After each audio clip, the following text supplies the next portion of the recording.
বন্ধুরা, এই যে আমাদের কনকপুর প্রথম খণ্ড মঙ্গলপুর গ্রামে ধান বাতাস দেওয়ার দেশি জুগার অনেক কষ্ট থেকে এমনি বাতাস দিতে 4-5 জন লাগতো ডালা দিয়ে, আর এখন এই দেশি জুগার পদ্ধতিতে একজন বা দুইজনে হয়ে যায় বাতাস দেওয়া। ধান ও তুষ আলাদা করার দেশি জুগার এটা বানিয়েছে আতাবুর রহমান।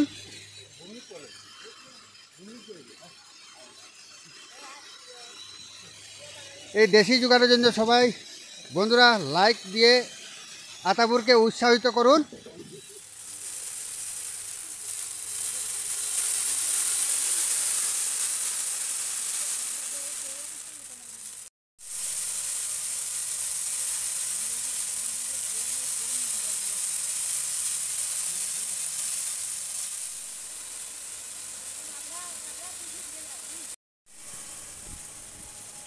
এটা বানাতে একটি ফ্যান, একটি ড্রাম ও রাইস মিলে ব্যবহৃত ধান ঢালার একটি ক্যাপ ও কাঠের তৈরি একটি স্ট্যান্ড।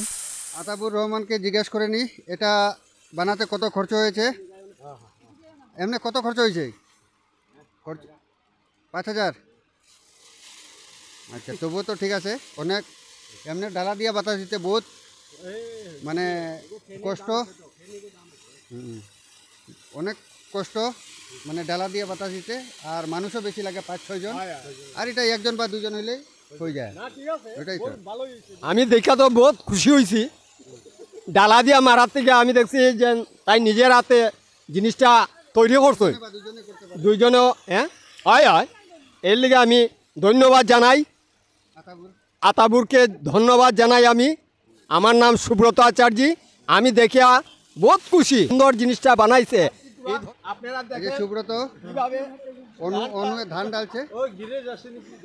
দেখেন আপনারা সবাই, এত ভালো জিনিস আমার বদিয়া চলে এসেছে।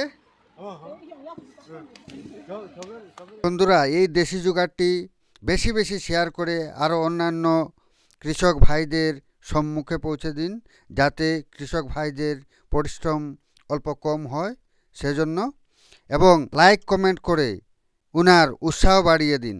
ধন্যবাদ।